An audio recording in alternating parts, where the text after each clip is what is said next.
Bom, provavelmente a nossa prova vai ficar realmente para a data que já tinha sido combinada e que eu falei para vocês lá na primeira aula de vocês.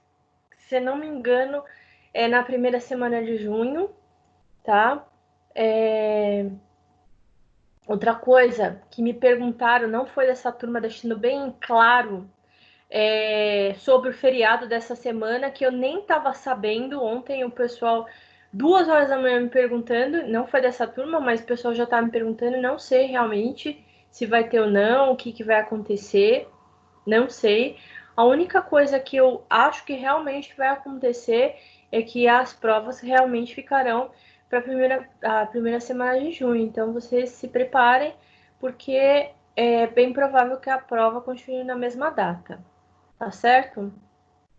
Fora isso, eu não tenho novidades nenhuma. Não sei quando que a universidade vai retornar. Faço votos que retorne logo, porque tá difícil. Mais difícil. Professor, Tá não bem pode difícil. essa pergunta. Não só para vocês, como pra gente. Mas eu não sei quando que vai retornar. Tá? Pode falar, Giovana. O que você gostaria de falar? Tá? Bom dia. A Bom senhora dia. sabe de alguma coisa referente às provas EAD? Não, Porque, prova de AD eu não sei. mas será que vai ser da mesma forma que a prova normal ou não? Não sei Igual te a gente dizer, tem? Giovana.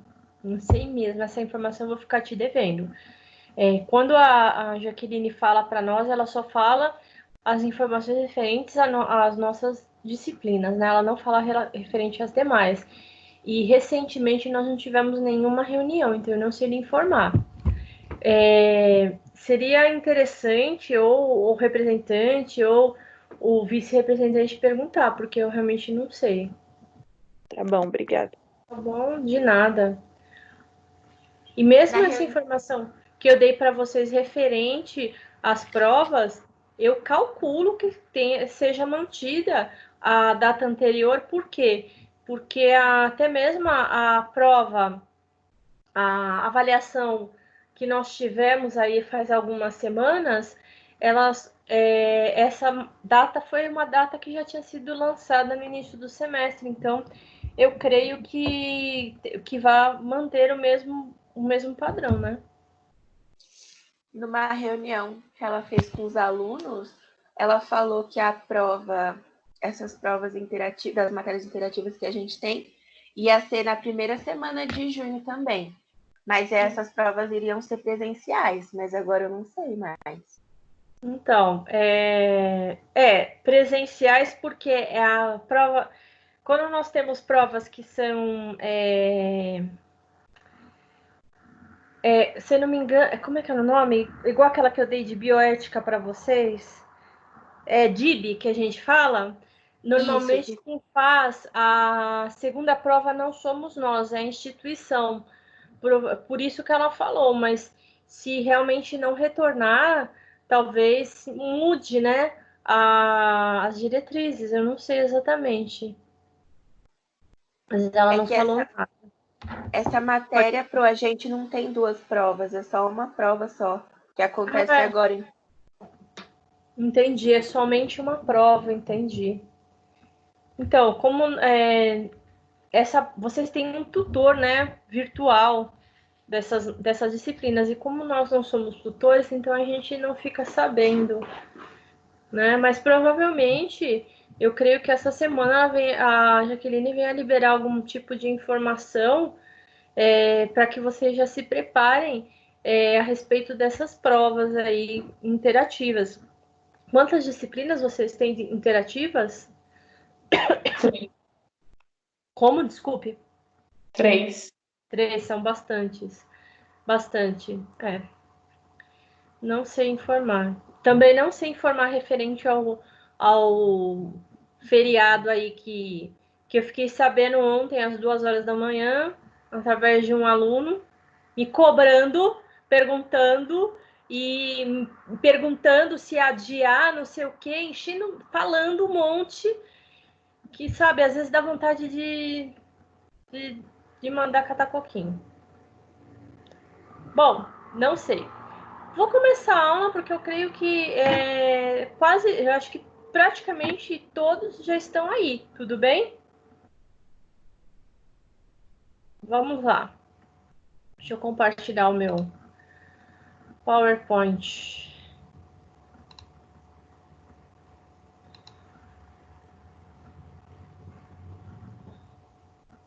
Não sei porque só um minuto que eu acho que não está compartilhando.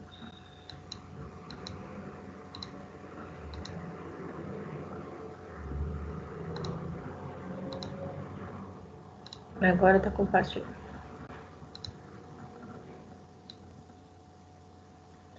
Bom, hoje a gente vai falar da última aula de saúde da criança, que refere-se à segurança do paciente. Professora, licença, o áudio tá cortando. Será que é a Tá conexão? cortando? Desculpa, repete o que você falou. Eu tô O bem áudio tá pertinho. cortando, seja a conexão. Não sei, ó. Segundo diz aí, a minha conexão a minha internet é boa, né? Mas às vezes. Melhorou agora? Sim. Sim. Tô bem pertinho do computador e perto do roteador, né? Mas. Bom, vou começar então a falar sobre a segurança do paciente. Quando a gente fala de segurança do paciente, quem normatiza isso para nós é quem? A Organização Mundial da Saúde. A Organização Mundial da Saúde, no ano de 2009, ela deu uma definição para o que significa segurança do paciente. Segurança do paciente significa o quê? A redução ao mínimo, ou seja, assegurar que o cliente ou o paciente não sofra incidentes durante o período de internação e terapia decorrente de erros. Por que de alguns anos para cá é muito falado a respeito da segurança do paciente? É falado muito porque é dito que uma grande parte dos incidentes que acontecem com o paciente é decorrente de erro humano. E esses erros que acontecem, essas intercorrências decorrentes tanto do período de internação quanto da terapia, são erros e intercorrências que podem ser evitáveis. Portanto, e esses erros eles levam ao quê? Ao aumento do número de dias de internação desses pacientes, levando também a um aumento do custo hospitalar decorrente desses erros. A cultura, na verdade, da segurança do paciente, ela começou a ficar mais forte na realidade, como vigilância mesmo, decorrente aí da Organização Mundial da Saúde, mais ou menos pelo ano nos anos 2000, ou seja, por volta de 20 anos atrás. Embora antes disso já houvesse, é claro, uma preocupação referente ao tema. Bom, teve um estudo nos Estados Unidos que foi um estudo pioneiro. Esse estudo ele é da data de 1999, que é de um instituto dos Estados Unidos, que é o Institute of Medicine, que ele começou a fazer alguns estudos. E esses estudos começaram a falar o que para nós? Começaram a falar que de 44 mil a 98 mil óbitos eram evitáveis por ano, ou seja, eram óbitos decorrentes de alguma falha na segurança do paciente. Então, o que ocorria? Eles começaram a observar que essas pessoas andavam, esses pacientes, né? Eles estavam morrendo muito. E aí começou a analisar-se quais eram os motivos que levavam a esses óbitos. E começou a verificar-se que esses óbitos eles eram evitáveis. Ou seja, perdia-se vidas humanas em decorrência de alguma falha no processo de internação e decorrente de intercorrências que eram provocadas pelos profissionais de saúde. Então, o que aconteceu? a Organização Mundial da Saúde, em 2017, também falou para nós que cerca de 1 em 10 pacientes hospitalizados sofrem prejuízos decorrentes dos erros. Ou seja, 1/10 dos pacientes que são internados, eles têm algum tipo do quê? Algum tipo de intercorrência que é decorrente de erro humano. Sendo que 50% são erros que são evitáveis e são em países de baixa ou média renda.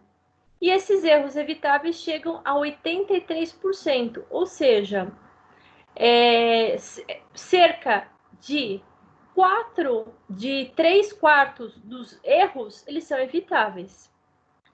Bom, com tudo isso, também demonstra o quê? Se são países de baixa ou média renda, uma coisa que também vai interferir nesses erros é o quê? Também vai ser os recursos, né, materiais e recursos humanos que são oferecidos nesses hospitais ou casas de assistência à saúde. Por quê? Porque se são de baixa ou média renda, lembrando que quando não tem todos os recursos necessários para oferecer uma boa assistência médica para esse paciente, não só médica, mas de enfermagem, o que acontece? Isso acaba influenciando na qualidade. Bom, a OMS, ela estimou, desculpa, ela estima que ocorre no mundo por volta de 421 milhões de internações e em aproximadamente 42,7 milhões, ou seja, em 10% dessas hospitalizações ocorre algum tipo de evento adverso durante a hospitalização. Ou seja, muita gente acaba tendo algum tipo de comprometimento que não deveria ter e acaba prejudicando não só a recuperação, como às vezes até mesmo tirando a vida desses indivíduos.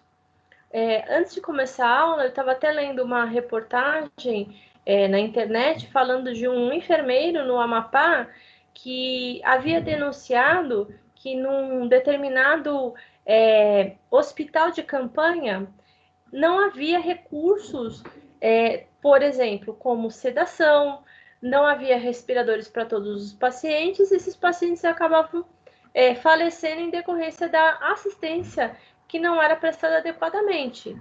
Até o momento que ele mesmo acabou adquirindo a doença, que no caso era o Covid, e acabou mandando uma mensagem para os colegas que ele disse que estava dentro de uma sala onde só era oferecido oxigênio de baixa intensidade, né? Esse oxigênio, ele era insuficiente porque ele estava com as extremidades cianóticas e com a saturação de 60%. E diz que logo após ele enviar essa mensagem, ele acabou, inclusive, falecendo. Ou seja, a falta de recursos, né, ela também acaba levando a eventos adversos que podem culminar, inclusive, na morte do paciente. Bom, e aí? E a segurança do... uma coisa que eu esqueci de falar para vocês. Esse livro que eu coloquei a foto aí no cantinho, que chama To Err is Human, Building a Safer Health System, foi o primeiro livro, né, a primeira publicação científica, que se eu não me engano foi de 2001, que falou a respeito dos erros humanos que implicavam na assistência à saúde. E começou a mostrar todo esse cenário, né, dos erros evitáveis, das mortes que acabavam acontecendo em decorrência desses erros. E aí, a partir desse estudo, que foi um estudo muito grande, acabou se mostrando que os profissionais da saúde, eles acabavam errando muito e comprometendo também a assistência ao paciente. Bom, voltando. A segurança do paciente na pediatria. Bom, a assistência em pediatria, como vocês sabem, não é algo muito tranquilo, é bem complexo. Por quê? Porque os nossos pacientes, eles vão de 0, né, a 17 anos, 11 meses e 29 dias. Principalmente, quanto menor a criança, maior os problemas que podem envolver esse paciente, as intercorrências que podem envolver o paciente pediátrico. Lembrando, né, que os pacientes pediátricos eles têm uma característica diferente dos demais pacientes.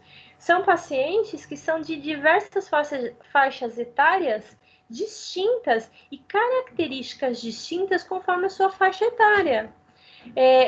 Por exemplo, os recursos materiais, dando um exemplo, que eu tenho que possuir para cuidar, por exemplo, de um RN, são totalmente diferentes dos recursos materiais que eu tenho que eu vou ter que ter para dar uma boa assistência ao paciente, por exemplo, adolescente. E aí, com isso, o que acontece? Acaba sendo complexa essa assistência, porque eu vou ter, diferente da assistência ao adulto ou ao idoso, que eu só tenho uma faixa, eu tenho uma faixa etária, né, digamos assim, eu tenho um paciente que vai ter as mesmas características, seja ele de 20 ou de 40 anos, são mais ou menos as mesmas características, a criança já não. Até mesmo a abordagem que eu tenho referente a esse paciente pediátrico é totalmente diferente. Ou seja, a assistência em pediatria, ela envolve uma gama de ambientes e situações que favorecem a ocorrência de erros. Por quê? Porque eles são pacientes distintos entre si, embora estejam todos dentro de uma mesma unidade hospitalar. E um dos erros que nós temos em grande quantidade, principalmente nos pacientes pediátricos, é o quê? Como, por exemplo, o erro de medicação. Por quê? Lembrando que as medicações no paciente pediátrico, elas são o quê? São fracionadas, às vezes 1/10 da dose do adulto. Então, até mesmo para você infundir uma medicação no paciente pediátrico, você tem que ter expertise. Por quê? Até mesmo para fazer os cálculos referentes a essas medicações, a quantidade, por exemplo, de diluente que eu vou colocar numa vancomicina para um paciente pediátrico, e eu não estou falando num RN, eu estou falando numa criança, por exemplo, de 3 anos, não será a mesma quantidade de diluente que eu vou colocar para infundir juntamente com uma vancomicina no paciente adulto, tá? Então, os erros de medicações, eles são o quê? São uma realidade na pediatria. E principalmente quando nós temos, na ocorrência de um erro dessa natureza, nós temos o quê? Para que tenha uma análise que seja eficaz, é necessário que nós tenhamos o quê? A análise desses fatores contribuintes e que tudo seja analisado em conjunto. As condições, as condições que aquele paciente se encontra, o número de profissionais, a expertise desses profissionais que estão envolvidos nessa assistência ao paciente. Então, a segurança do paciente, e um dos erros que mais são cometidos, né, dentro da assistência de enfermagem ao paciente pediátrico é o erro de medicação. Aí, vou citar um exemplo para vocês. Por exemplo, de um erro de medicação. O médico, vamos supor, ele prescreve uma dosagem de antibiótico para tratamento de infecções neonatais, que como eu disse para vocês, as doses no paciente pediátrico, elas são o quê? Muito mais fracionadas, né, do que as doses no adulto.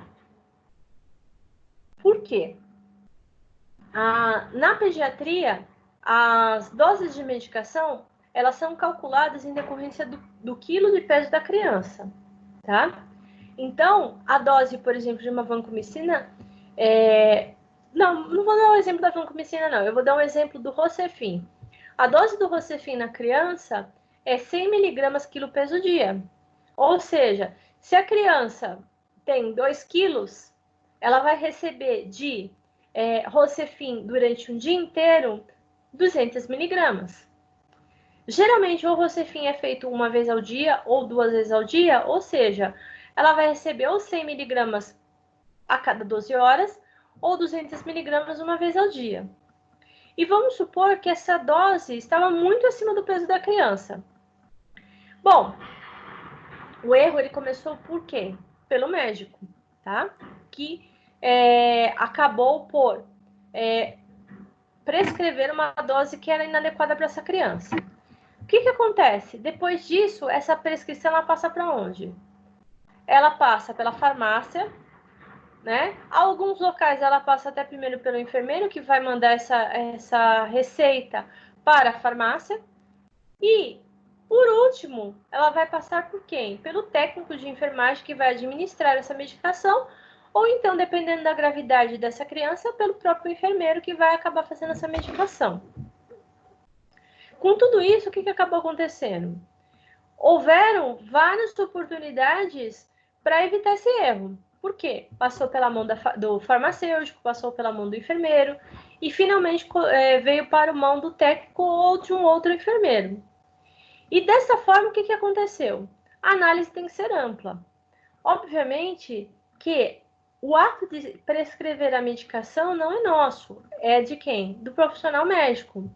Mas até mesmo por nós acabarmos por dar assistência direta ao paciente pediátrico, nós acabamos conhecendo também as doses de medicação dos pacientes pediátricos. Então, se eu estou vendo que a criança tem 2 quilos e ela vai receber, vamos supor, 1.000 miligramas, eu estou vendo que essa dose ela é o quê? Ela é incompatível para essa criança com esse peso.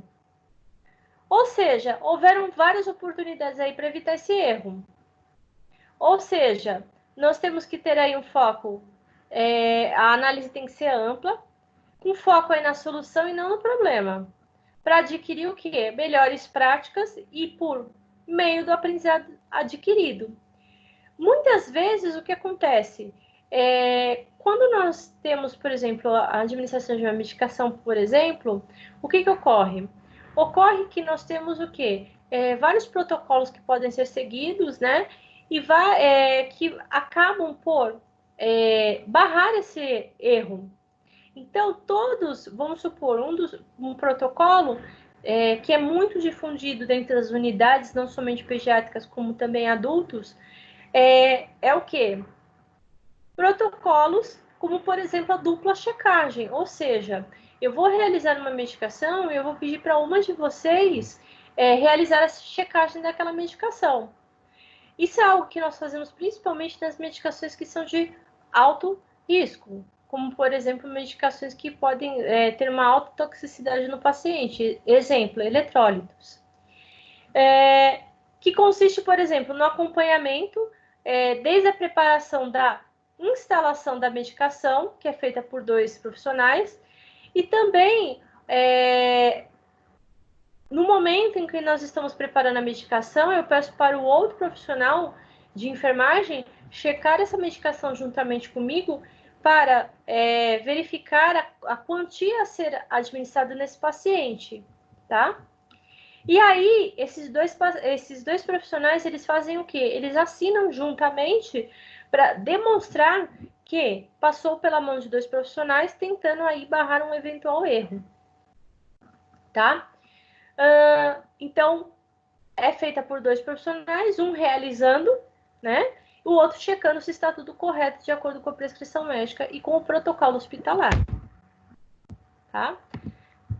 Bom, então veja que são vários os fluxos, né, que tentam barrar esses erros.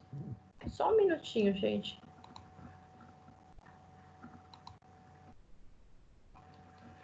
Ah, tá certo.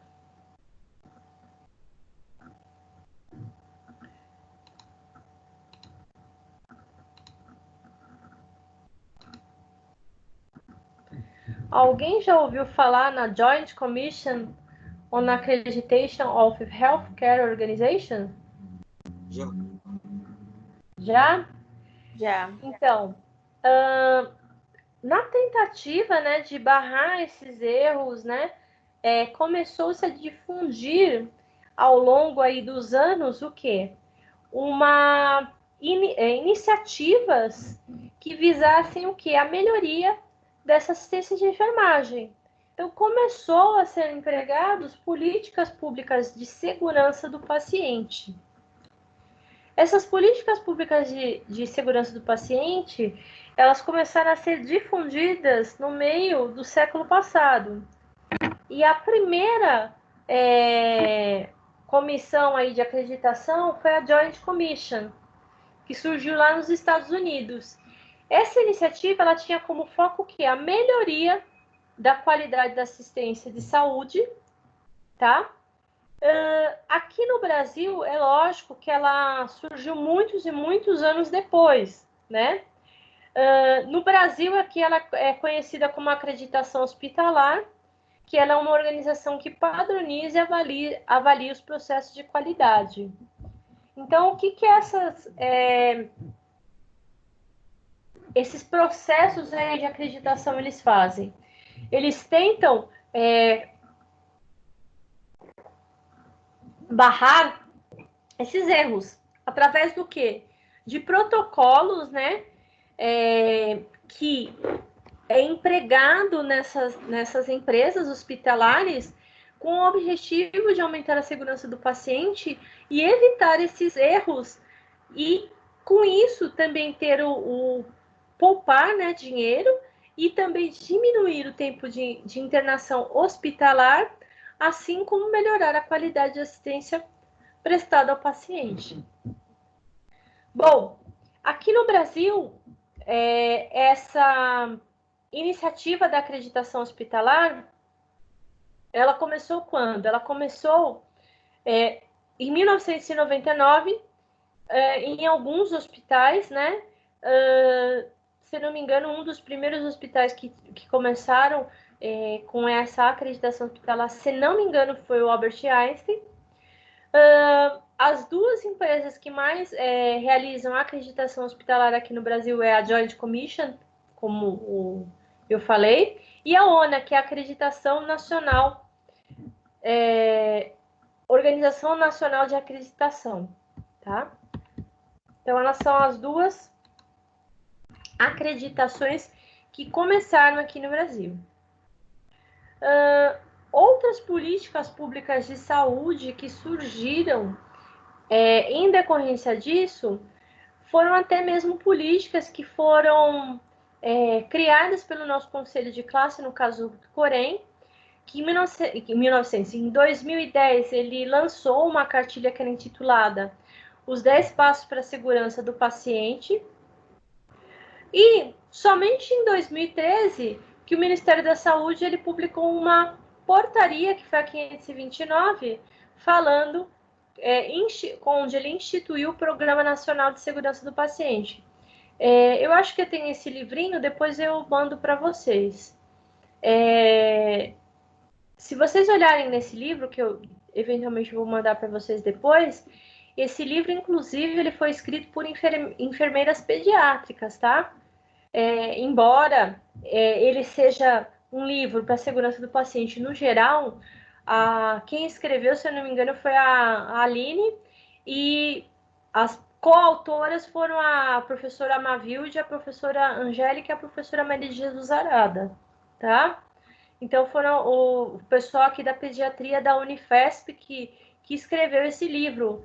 Porque aqui na Unifesp, principalmente na pediatria, já faz muitos anos que se fala muito a respeito da segurança do paciente. Inclusive, uma dessas professoras, que é a professora Maria de Jesus Arada, ela fez um estudo, onde ela até lançou um livro, né? Fez a tese de pós-doutorado dela, falando a respeito da segurança do paciente. Então, ela fez um estudo onde ela começou a verificar os erros, né, que ocorriam na UTI pediátrica decorrente da assistência de enfermagem. E aí ela pôde verificar que não era diferente, né, do resto do mundo, né?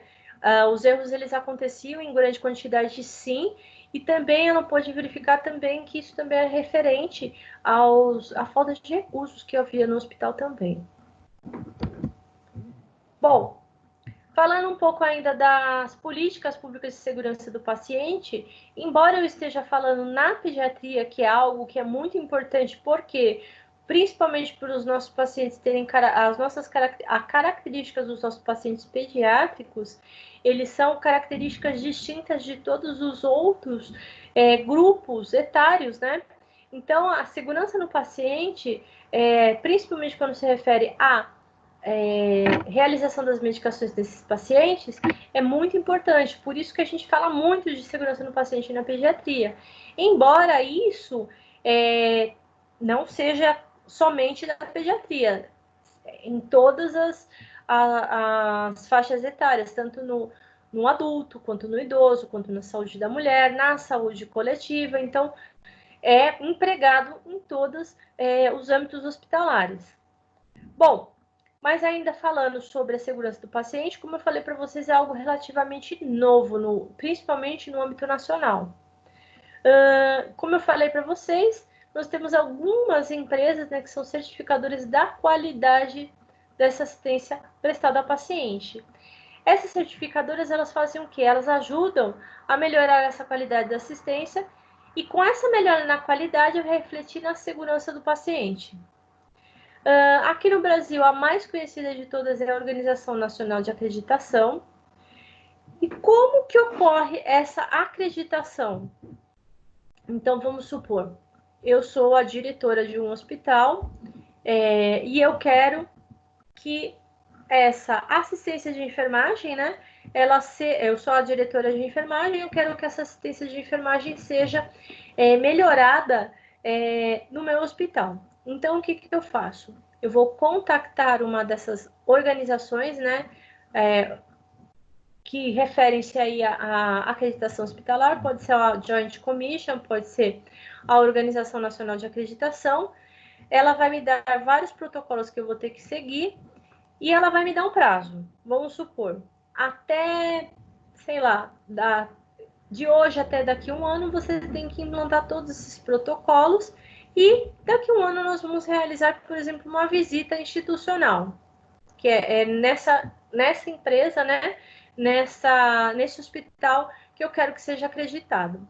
Então, ela vai realizar essa visita, ela vai verificar se todos esses protocolos foram empregados, se todos esses itens que ela quer que seja implementada foram colocados em prática, e aí, com isso, ele vai dar um selo de qualidade, vai certificar essa empresa, né, essa instituição hospitalar, e vai fazer orientações, vai também sugerir outros protocolos e vai, de tempos em tempos, ela vai avaliar se essa instituição hospitalar vai manter esse desempenho, né? Vai manter esses protocolos. E aí, com isso, com essa avaliação cíclica dessa instituição de saúde, o que vai ser feito? Vai ser renovado ou não esse selo de acreditação, que é um selo que a gente fala que é um selo de excelência. Bom, provavelmente muitos de vocês já viram por aí, por exemplo, uma certificação, mas não em empresas de saúde, como, por exemplo, o selo ISO 901, ISO 902, tá? É bem parecido com isso. Só para vocês saberem que a acreditação, ela também tem o quê? Ela tem vários níveis, né? Acreditação nível 1, nível 2, nível 3. Ou seja, vai se aumentando o nível de exigências e melhorando cada vez mais a segurança desse paciente. Bom, pense da seguinte forma. Se eu for escolher um local a ser atendido por uma instituição hospitalar, eu vou escolher um local onde eu tenho um selo de acreditação, um selo de excelência, ou não? Sim. Sim. Por quê? Porque traz credibilidade para essa instituição. E segurança, né? Exatamente. Ele vai trazer credibilidade, vai trazer segurança. É a mesma Confiança. coisa. Pensem que, por exemplo, na verdade, se vocês forem pensar, a grosso modo, as instituições hospitalares, ela também traz o quê? Ela vende o quê? Ela vende um produto, que é o quê? Assistência à saúde. E como qualquer produto, a gente quer o quê? A gente quer o melhor produto, né? Então, a gente quer algo que a gente, que nós tenhamos, né, relatos, digamos assim, que tenha a melhor qualidade possível. Portanto, quando eu vejo esse selo de acreditação, está me dizendo o quê? Esse produto é bom, então eu vou preferir ele a outro. É verdade. Lembrando que a acreditação, ela não ocorre somente em hospitais públicos, hospitais públicos não, em hospitais privados, e sim também em hospitais públicos. O ideal seria que essa acreditação ela fosse estendida a todos os hospitais, tá? Embora ainda não seja uma realidade. Bom, o objetivo é que os serviços de saúde eles prestem o quê? O que eu falei para vocês, uma assistência de excelência, ou seja, ele ofereça o melhor produto possível, a assistência à saúde. Essa assistência à saúde, que vai ser a melhor possível quando eu tenho principalmente esses selos nessas instituições, o que acontece? Ele sempre vai ser embasado em algumas coisas, entre elas protocolos clínicos, os indicadores de qualidade e melhores desfechos possíveis. Quando nós trabalhamos nos hospitais, e somos enfermeiros nesses hospitais, mas quem é técnico também pode observar isso, diariamente a gente faz uma estatística, que é o quê? Os indicadores de qualidade. O que são esses indicadores de qualidade? Esses indicadores de qualidade falam para mim o quê? Ele vai falar, por exemplo, para mim, quantos pacientes que eu tive queda nas últimas 24 horas. Ele vai falar para mim quantos pacientes eu tive perda do catéter nasogástrico, quantos pacientes eu tive perda do catéter nasoentérico, quantos pacientes eu tive perda de catéter venoso periférico, de catéter venoso central e outras coisas mais, né? Quantos pacientes as quedas, os catéteres, por exemplo, quantos pacientes que desenvolveram lesões por pressão, tá? Quantos pacientes eu tenho que tiveram flebite nas últimas 24 horas. Então, tudo isso vai indicar o quê? Se eu estou tendo um aumento, por exemplo, do número de flebites dentro da minha unidade hospitalar, eu estou indicando o quê? Estou indicando que há uma falha no processo de punção venosa, por exemplo. Será que todos os meus colegas estão fazendo, por exemplo, a antisepsia desse local de punção venosa antes da punção?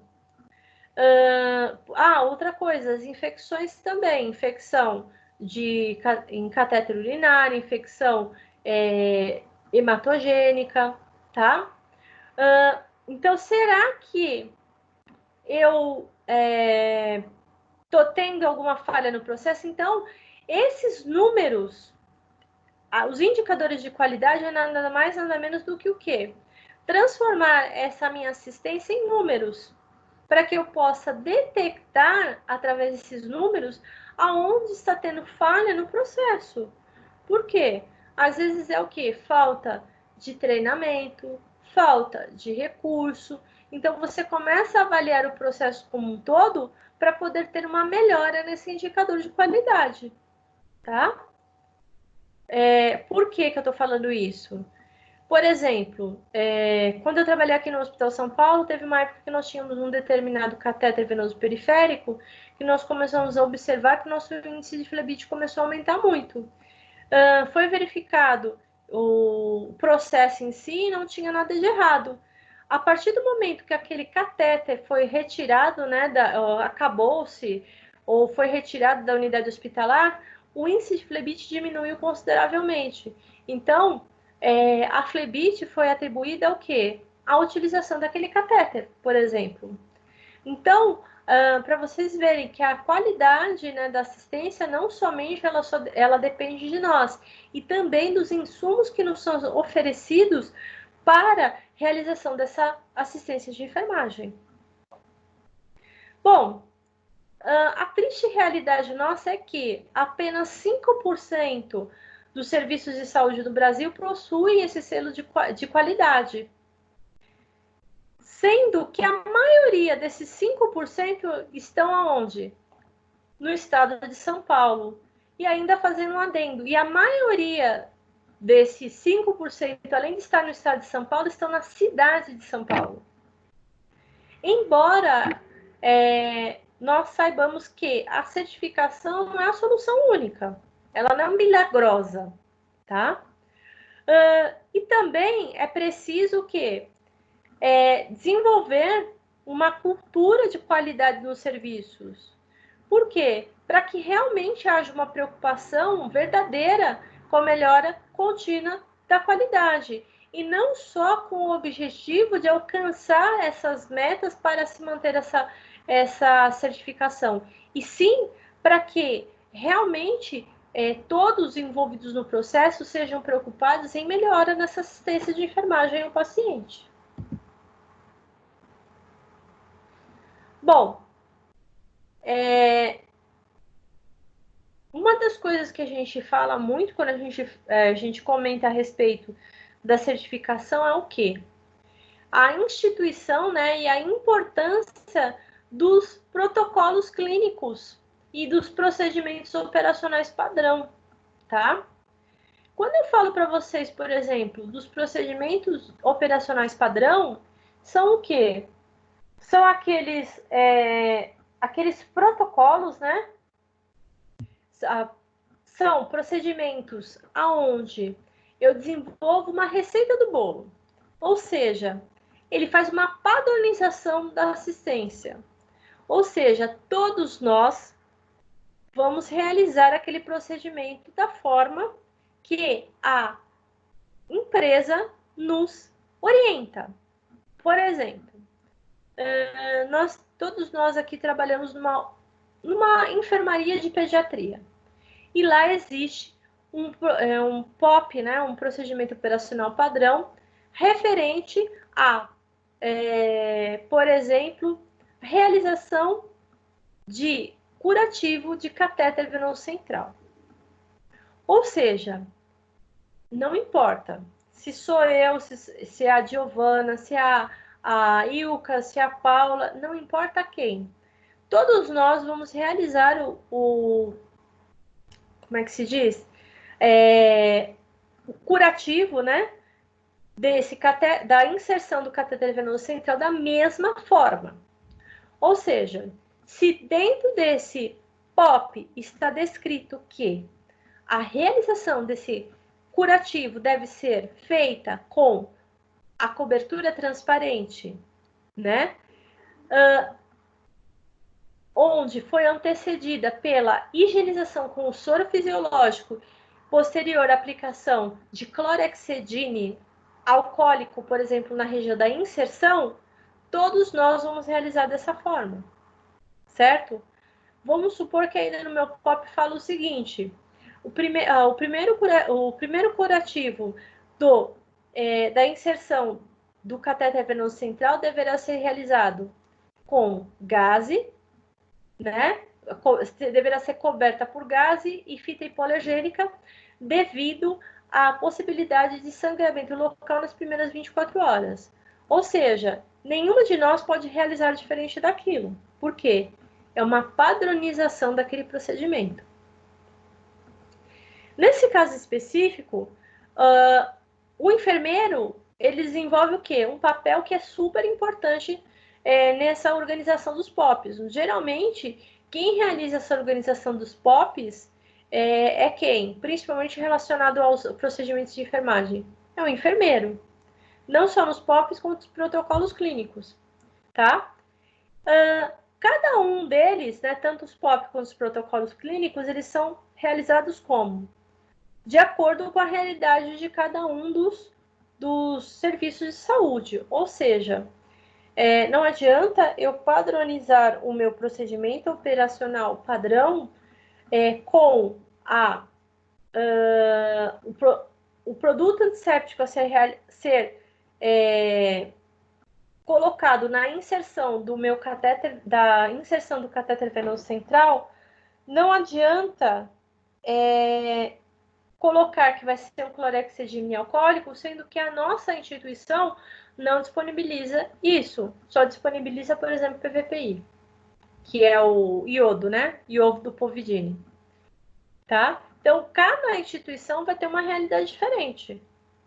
Ou seja, de acordo com o que é disponível na minha instituição hospitalar, vai ser como eu irei construir esse procedimento operacional padrão.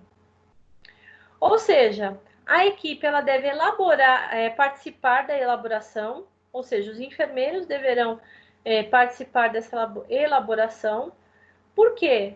Porque isso melhora a adesão de todos. Também devem ser criados baseando-se na prevenção, na mitigação ou na redução dos erros. E com isso tudo, todos os serviços de saúde são obrigados pela Anvisa a ter um manual de normas e rotinas.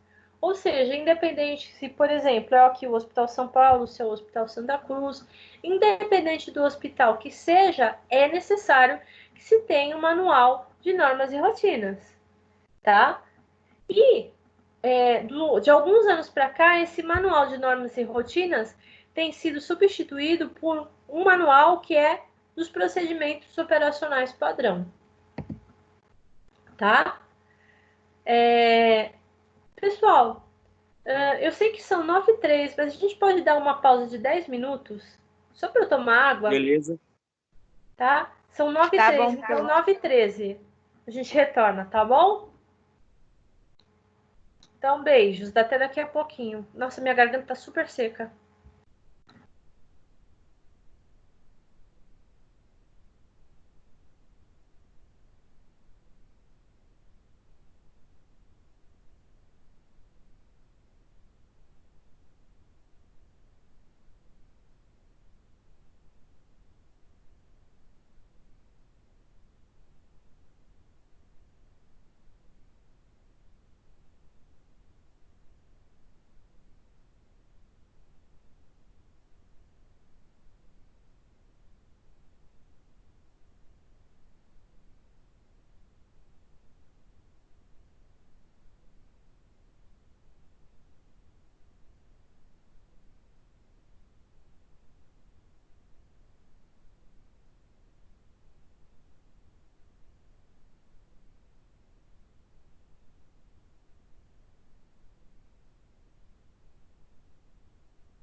Bom, voltando à nossa aula, então eu vou falar um pouco para vocês sobre qual a diferença entre o protocolo clínico e o POP, né? Que eu falei para vocês que é o procedimento operacional padrão. O protocolo clínico, ele é o quê? Na verdade, uma diretriz que ele não é somente da enfermagem, ele é multiprofissional. Ele faz o quê?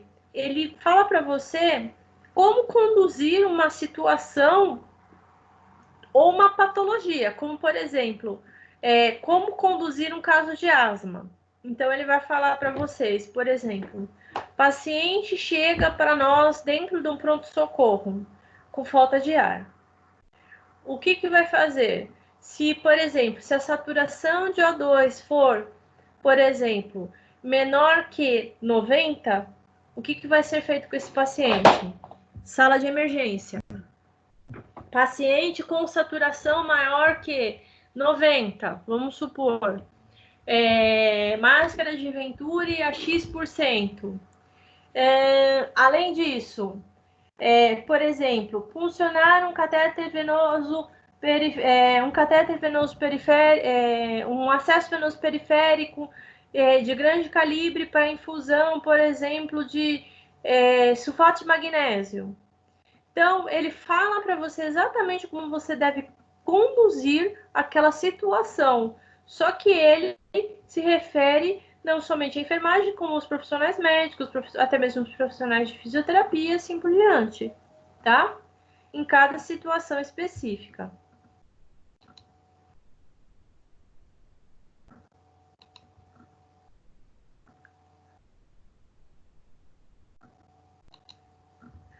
Tá? E com isso, o protocolo clínico, ele nos leva ao quê? Ele faz com que a gente garanta, né, uma boa assistência de qualidade, não só assistência de enfermagem, mas assistência multiprofissional, e que essa assistência ela leve o quê? A um bom desfecho para todas as equipes, não só de enfermagem, quanto a equipe médica também. Com tudo isso, o protocolo clínico, ele faz com que a gente tenha o quê? Uma ideia de uma ação sistematizada, ou seja, todos aqueles profissionais também vão agir daquela forma, tá? Com início, meio e fim, que cada conduta ela seja feita o quê? Ela é descrita em seguida, assim como todos os profissionais que trabalham em consonância, ou seja, depois da realização daquele protocolo clínico, cada um dos profissionais vão sentar, né? Vão pegar as suas folhas, né, suas respectivas folhas para anotação daquela conduta e vão relatar o que foi realizado, o que cabe a cada um deles naquele protocolo clínico. Já o procedimento operacional padrão, ele faz o quê? Ele já ajuda na padronização dos procedimentos, ou seja, por exemplo, como eu havia falado para vocês, vamos supor um POP de punção venosa periférica. Então, é um documento que ele vai dizer para a gente, passo a passo, o procedimento, como ele vai ser feito, e ele vai ser feito exatamente da mesma maneira para cada um de nós que vai realizá-lo. Então, todo mundo vai realizar o procedimento de punção venosa periférica da mesma forma, né? E com isso, ele vai ter o quê? Uma padronização daquela atividade. Ou seja, seja eu, seja a Ilcas ou a Giovana, todas nós vamos realizar a punção venosa periférica da mesma forma. Vamos realizar a mesma cobertura, vamos realizar a antisepsia da pele, por exemplo, de forma centrífuga do centro para as pontas, vai realizar a cobertura com curativo transparente, vai realizar, por exemplo, se for um paciente com veias difíceis, a gente vai usar, por exemplo, um catéter que é o Nexiva. Se for um paciente com veias mais aparentes, a gente vai utilizar o catéter venoso periférico sobre agulha tipo gelco e assim por diante. Então, todas nós vamos realizar aquele procedimento da mesma forma, e com isso não levanta o quê? Dúvidas com relação ao procedimento, assim como se tem um padrão, uma normatização daquele procedimento. Ainda falando sobre o procedimento operacional padrão, tanto os procedimentos operacionais padrão quanto os protocolos clínicos, eles são o quê? Eles são ferramentas estratégicas, e elas funcionam para que meio? Para a disseminação da cultura de segurança do paciente. Ou seja, quando você tem um protocolo clínico on POP, ele é realizado exatamente para quê? Para que todos sigam aquela receita e, com isso, não tenha discrepâncias e ajude na segurança do paciente, tá? Bom, segundo o Ministério da Saúde, essas práticas, elas são o quê? Elas propiciam que nós, profissionais da saúde, e os gestores também, assumam a responsabilidade sobre a segurança em si, dos colegas e dos pacientes. Outra coisa, quando eu falo para vocês relacionado ao procedimento operacional padrão, eu já estou prevendo aqui o quê? Os recursos materiais, uma vez que eu vou realizá-lo exatamente da mesma forma todas as vezes, certo?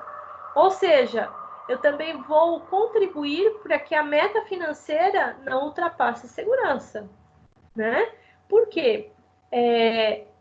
Querendo ou não, todas as instituições hospitalares, elas se preocupam com o quê? Muito com os custos que são gerados por esses erros que são cometidos, né?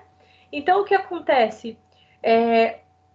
Quando eu realizo aquele procedimento de acordo com o protocolo, aquele procedimento não, aquela conduta de acordo com o protocolo, ou procedimento de acordo com o POP, eu estou assegurando que eu vou o quê? Que os meus gastos serão de acordo com o que a instituição prevê. E com isso, também vai fazer o quê? Eu vou identificar a notificação e a resolução dos problemas que impactam na segurança do paciente. E uma coisa que é importante, hoje em dia, quando a gente fala muito de segurança do paciente, do erro humano e assim por diante, a gente deve lembrar que o foco é no quê?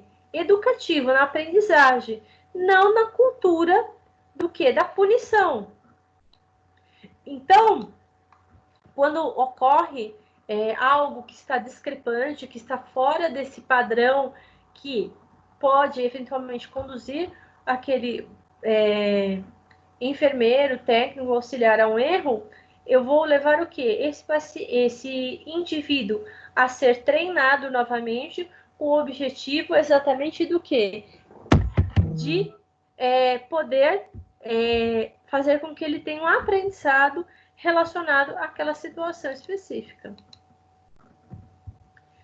E ainda falando um pouquinho aí da gestão de qualidade.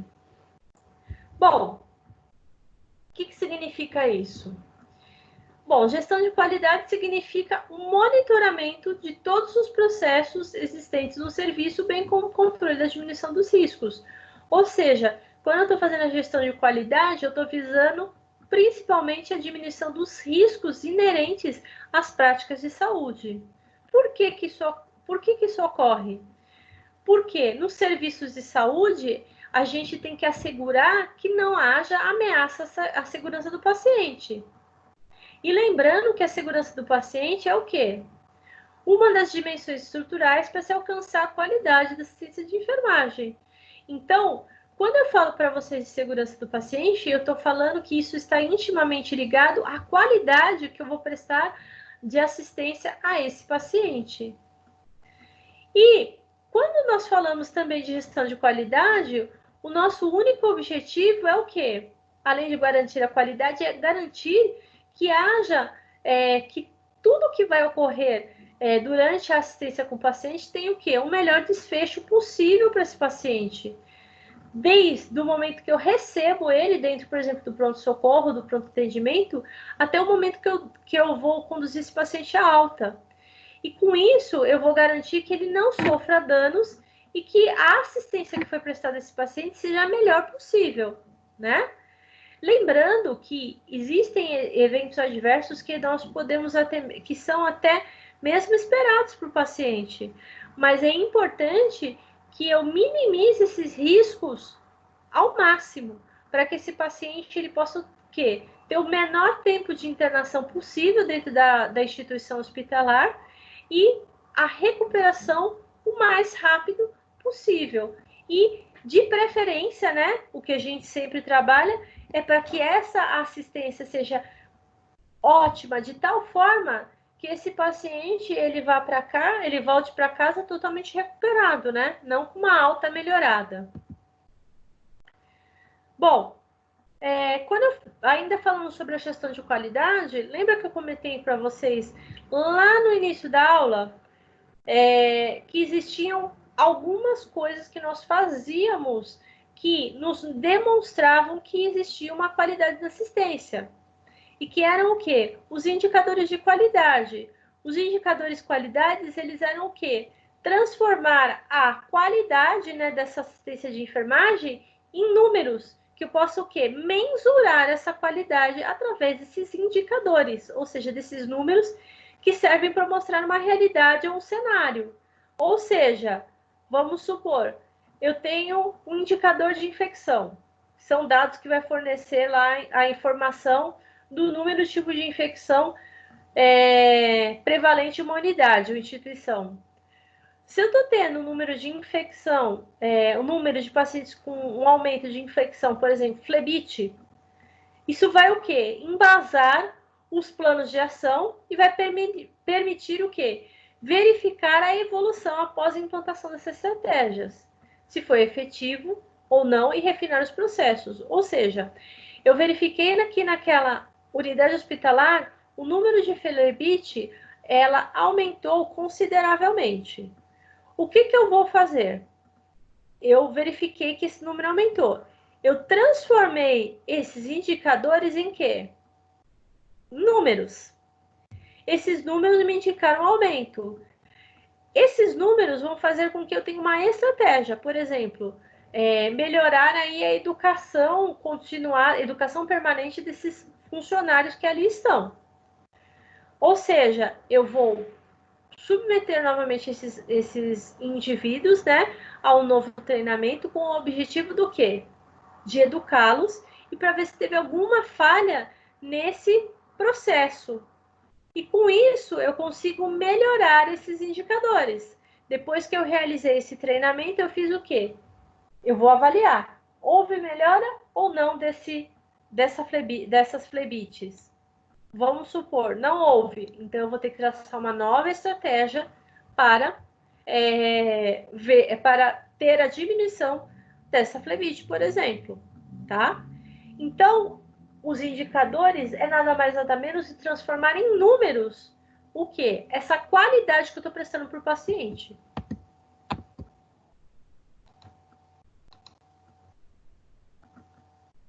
Bom, ainda falando sobre a gestão de qualidade. Outro aspecto importante na gestão de qualidade é o quê? O gerenciamento dos riscos das atividades e dos serviços. Vamos supor, eu tenho uma criança, ela está internada na UTI. Essa criança que está internada na UTI, ela tá sujeita a vários eventos adversos. Entre eles, por exemplo, ela pode ter um risco de queda? Pode. Ela pode ter um risco de lesão de pele, por exemplo, uma lesão por pressão? Pode também. Ela pode ter um risco de perda de catéteres, catéter venoso periférico, catéter venoso central? Pode também. Ela pode ter o quê? Um risco de broncoaspiração? Pode também. Então, desse modo, os riscos devem ser identificados para cada risco eu vou ter uma ação preventiva. Por exemplo, se esse meu paciente ele tem um risco de perder o catéter, eu vou fazer o quê? Ele tem um risco de flebite. Vamos supor que ele está recebendo medicação vancomicina. Uma das ações que eu posso ter é o quê? Gerenciar o diluente desse paciente. Ou, por exemplo, fazer essa medicação num cateter venoso central ao invés de um cateter venoso periférico, no caso de um paciente de UTI. Se eu tenho, por exemplo, um paciente com risco de queda, uma das ações que eu posso implementar é o quê? Manter as grades sempre elevadas. E com isso, para reduzir esse risco de lesão de pele, é necessário, por exemplo, uma mudança de decúbito a cada 2 horas. Então, para cada risco que eu tenho, eu vou implementar uma ação correspondente para diminuir esse risco. E ao final, eu vou avaliar se essa ação ela está sendo efetiva ou não.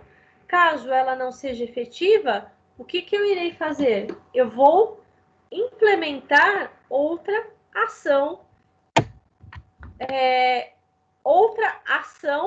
para que eu possa alcançar os resultados que eu almejo.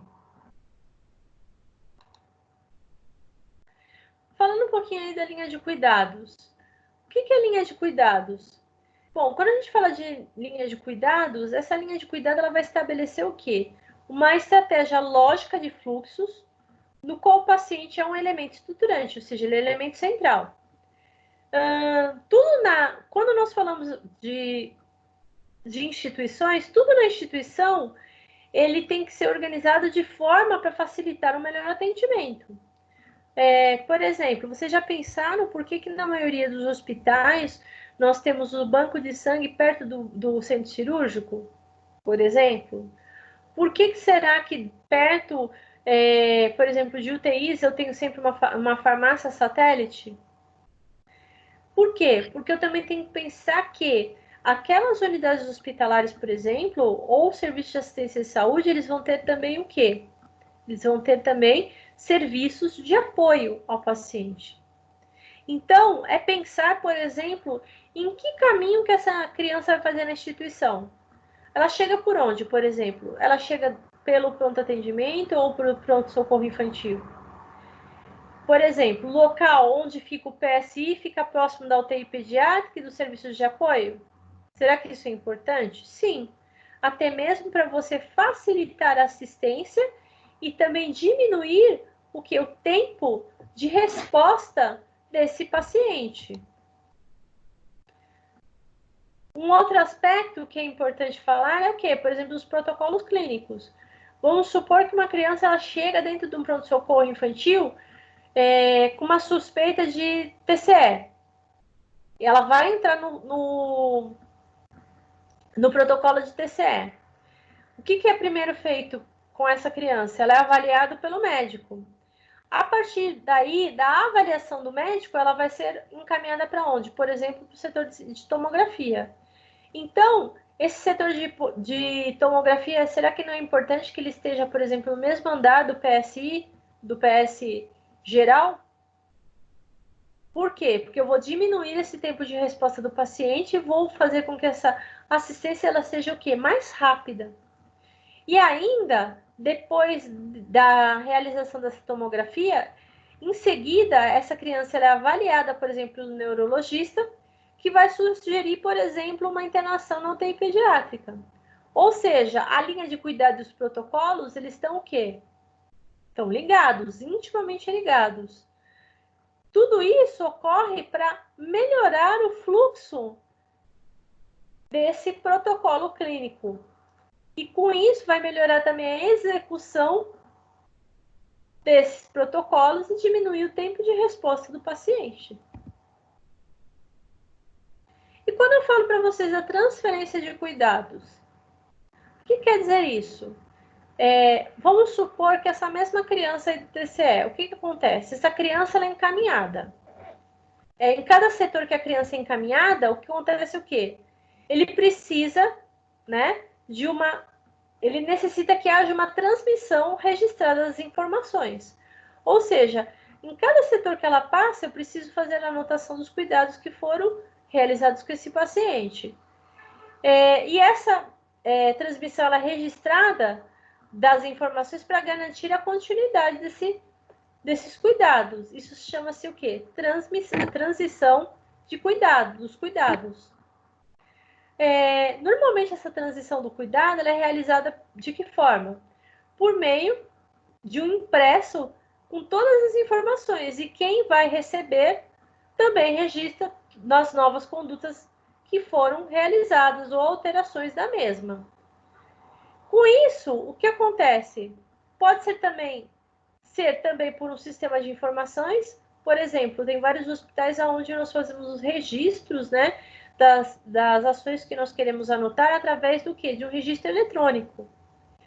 E com tudo isso, independente do modo que vai ser implantado na instituição, seja ela escrita, né, através do papel ou através do registro de informações por sistema de informações através do modo online, é o quê? É garantir a comunicação entre as equipes. Por quê?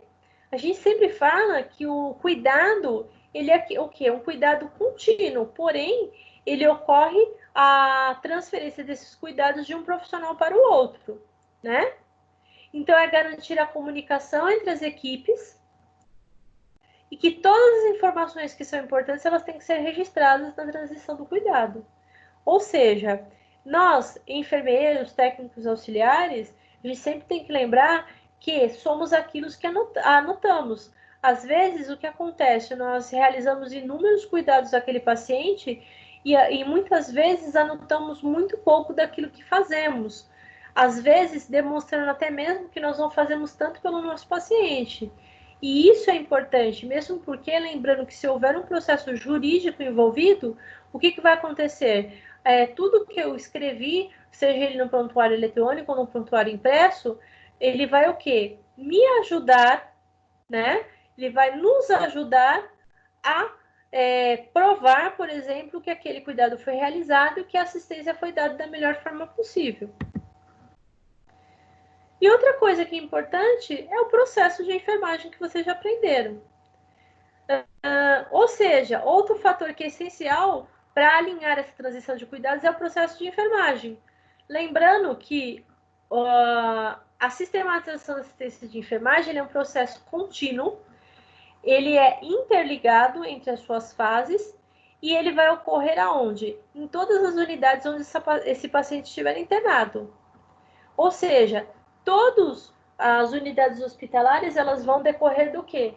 Da implementação da sistematização da assistência de enfermagem, que vai nos ajudar a manter esse processo de enfermagem contínuo e a sistematização realizada de forma adequada, de modo que esse paciente, que eu garanta que as ações de enfermagem elas sejam realizadas, sejam avaliadas, né, e sejam implementadas.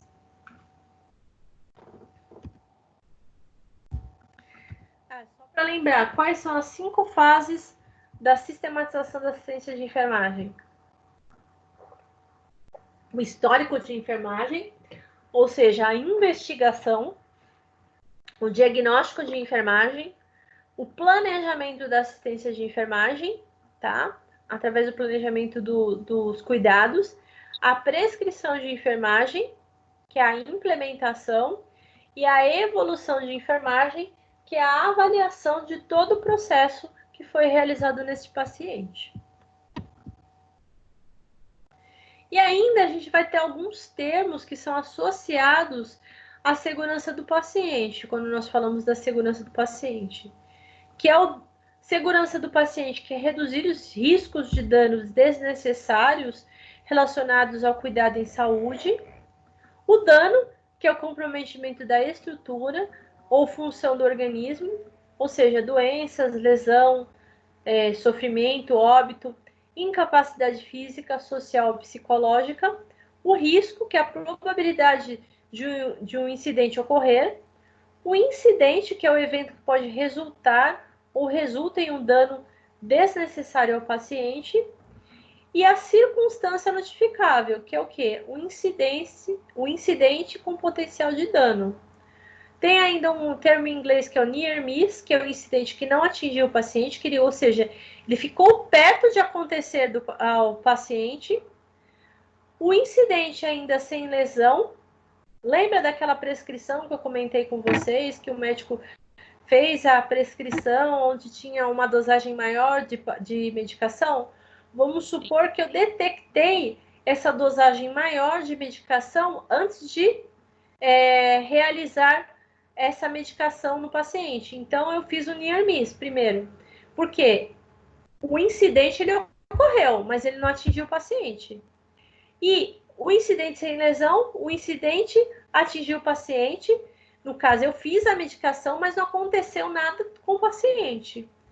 E ainda o evento adverso, que é o incidente que vai levar algum dano no paciente. E aí, uma coisa que a gente tem que levar em consideração é o quê? Que para melhorar a segurança do paciente, o ideal é o quê? Que tem uma sobreposição de várias ações em conjunto, ou seja, não só nossa, quanto da equipe em si, com uma junção aí da linha de cuidados com os protocolos clínicos e dos POPs bem definidos, ou seja, os protocolos que envolvem a equipe multidisciplinar, mais os POPs que são realizados por nós da enfermagem, com uma boa transição de cuidados e notificação e análise dos incidentes. Lembrando que essas análises dos incidentes que ocorrem, a assistência, ela não é livre de incidentes, mas quando eles ocorrem, é importante que a gente analise por que eles ocorreram para que eles sejam evitáveis numa próxima vez. E também com o processo de enfermagem. E tudo isso vai ser grandes aliados para quê? Para conseguir vencer os desafios da segurança do paciente pediátrico. Que eu falei para vocês lá no início, que a segurança do paciente pediátrico é o quê? Ela é mais difícil, sim, do que a segurança do paciente adulto. Por quê? Porque o paciente pediátrico ele vai ter várias características distintas dos pacientes adultos. Por quê? Porque nós temos crianças de todos os tamanhos dentro da unidade hospitalar. E com isso, até mesmo, se vocês forem pensar, quando eu faço a divisão do meu trabalho, para todos os técnicos auxiliares, por exemplo, que estão dentro da unidade hospitalar, vai demandar uma atenção maior. Por quê? Porque eles estão cuidando de pacientes de perfis diferentes, né? E até mesmo lembrando que a criança e a família, às vezes, acaba sendo o quê? Solicitando mais a nossa atenção e muitas vezes nós precisamos muitas vezes a gente precisa dar uma assistência de enfermagem diferenciada para cada um de cada faixa etária diferente, tá? E hoje era o que eu tinha para falar para vocês, é isso. Alguém quer fazer algum tipo de pergunta? Oiê. Acho que não, Pro. Não? A professora já colocou esse slide lá. Quê? Professor, e nos hospitais que não tem... Tá me escutando? Eu não entendi uma palavra que vocês disseram, me perdoe. Fale de novo. Professora, nos hospitais que não tem auditoria da acreditação, Sim. a pessoa vai fazer um procedimento e ela utiliza só o POP, é o suficiente, porque mesmo se o hospital não for acreditado, existem bons profissionais que seguem os protocolos, né? Sim. Não, na verdade não é suficiente. O ideal é que você tenha, mesmo que você não tenha acreditação, que você tenha uma pré-auditoria dos procedimentos que são realizados. Até mesmo porque lembre-se que, por exemplo, a acreditação ela não serve somente para a segurança do paciente, mas ela serve também para diminuir custos dos pacientes, da assistência, né? Por quê? A partir do momento que eu não tenho, por exemplo, procedimentos operacionais padrão, o que acontece? Cada um vai realizar a assistência da forma que quer. E isso também vai bagunçar a cabeça do nosso paciente, né? No caso, o nosso paciente pediátrico, mas vai levar a questionamentos com relação à família do nosso paciente, e isso também vai levar o quê? Muitas vezes ao aumento da incidência dos eventos adversos. tá? Então, o ideal é que a gente tenha uma pré-auditoria para avaliar esses processos, se eles estão sendo realizados adequadamente, independente ou não, se você tem processo de acreditação nos hospitais, tá? Professora, mas se as não conformidades não forem contabilizadas, como é que a pessoa vai saber? Aí nós entramos em outro patamar. Aí, no caso, não é relacionado ao procedimento operacional padrão, e sim os indicadores de qualidade. Então, normalmente, todas as unidades é obrigatório que tenham os indicadores de qualidade. E aí, vamos supor, eu detectei, por exemplo, que o meu paciente caiu. Então, esse dado vai para o indicador de qualidade. Então, eu tive uma queda nas últimas 24 horas. Ao final de um mês, o que vai acontecer? Eu vou transformar todos esses dados em quê? Em estatística, tá? Independente ou não, se eu tenho um processo de acreditação, essa estatística ela vai me ajudar a direcionar que ações que eu posso ter para melhorar essa assistência de enfermagem, tá? Deu para entender, Júnior? Opa, com certeza, obrigado. Imagina. Eu acho que foi a Paula que me fez uma pergunta que eu não entendi. Pode falar, Paula. A professora postou esse slide no AVA que ontem eu estava olhando, eu não vi. Não, como eu estava fazendo uma modificação nele, eu vou postar agora, viu, Paula? Tá. E aí, não sei se vocês perceberam, toda vez que eu posto as aulas, né, as aulas em slide, eu posto lá escrito aulas ao vivo, que são as aulas que eu gravei, tá? Então, caso vocês desejem ver as aulas novamente, até mesmo para estudar para a prova, ou para conhecimento geral, elas ficam lá, tá bom? Então, acessem as aulas também que são gravadas, elas ajudam. Se vocês são como eu, que tudo que ouve grava mais, ajuda bastante.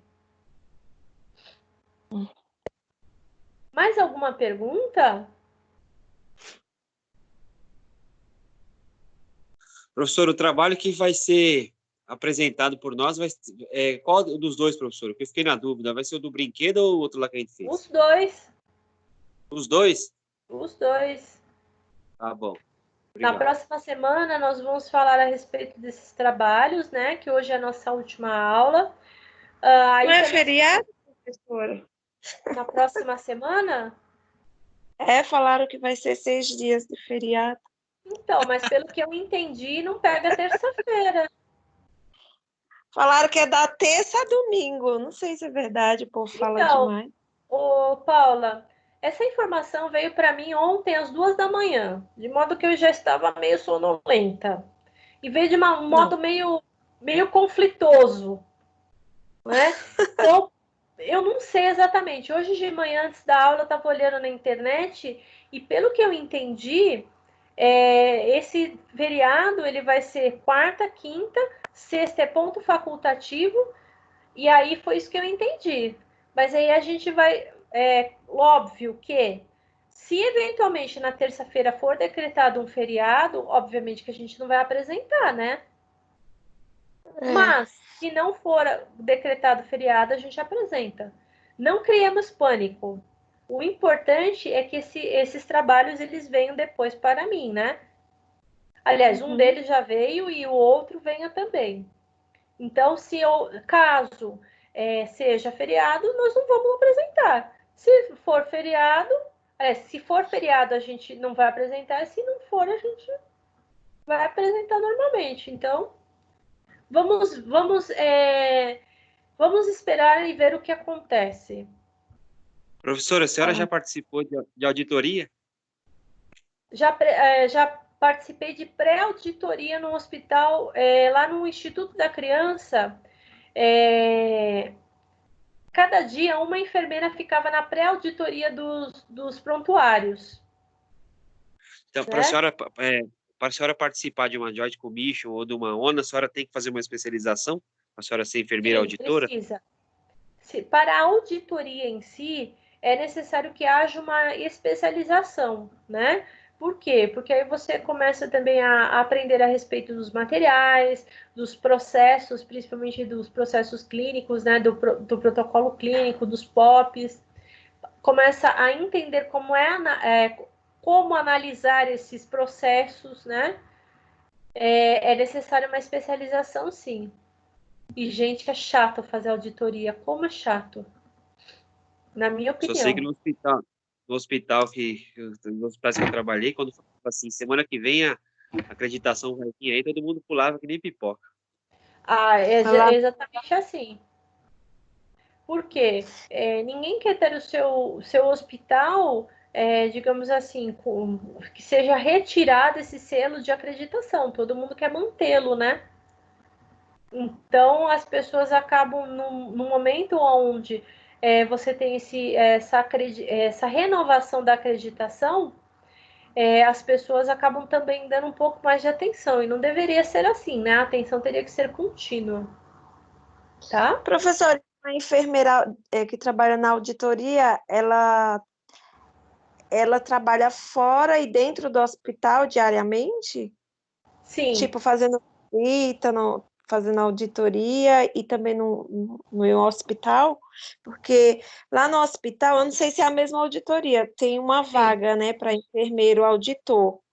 Aí eu fiquei pensando, será se é a mesma coisa? Porque a cada 6 meses lá vai a ONA. Aí sim. eu não sei se esse pessoal é o mesmo. Então, Assim, existem alguns processos de auditoria. Por exemplo, quando eu falo para vocês que o hospital ele faz auditoria, isso quer dizer que ele está fazendo uma pré-auditoria nos prontuários. Exatamente por conta da acreditação e também, por exemplo, por conta dos convênios. Então, o hospital ele também contrata uma enfermeira para fazer essa pré-auditoria. E existe a auditoria externa, que aí é diferente. Por exemplo, eu sou a enfermeira da auditoria lá do Santa Cruz. Então, eu faço a pré-auditoria de todos os prontuários para ver o que está acontecendo nos processos, até mesmo para que a gente não perca, por exemplo, a nossa acreditação. Você é auditora, por exemplo, do convênio. Vamos supor que você é auditora do convênio, sei lá, Dixamil, que é um convênio super top.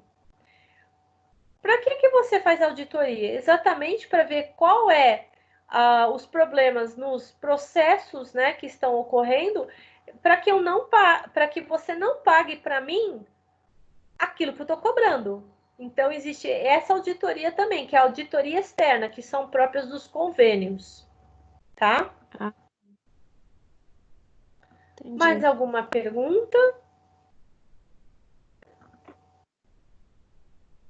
Posso dar por encerrada a nossa aula de hoje, que terminou um pouco antes? Pode. Então, vou esperar que todos saiam, né? E vou já publicar lá no AVA a aula. Vou esperar acabar de gravar a aula para subir lá para o meu e-mail, para que eu possa publicar para vocês também a aula gravada. Tá bom? Eu vou ficar por aqui por enquanto. Se alguém tiver alguma pergunta, tá? Eu vou aguardar que Obrigado, todos professor. saiam. Eu que agradeço. E aí, qualquer novidade, né, que haja com relação ao feriado, a gente vai se comunicando, tá bom? Tá bom. Então, uma boa semana a todos. Obrigada. Valeu. obrigada, Eu também, professora. Bom, professora. Tchau. Obrigada. Fiquem com Deus. senhora também. Amém.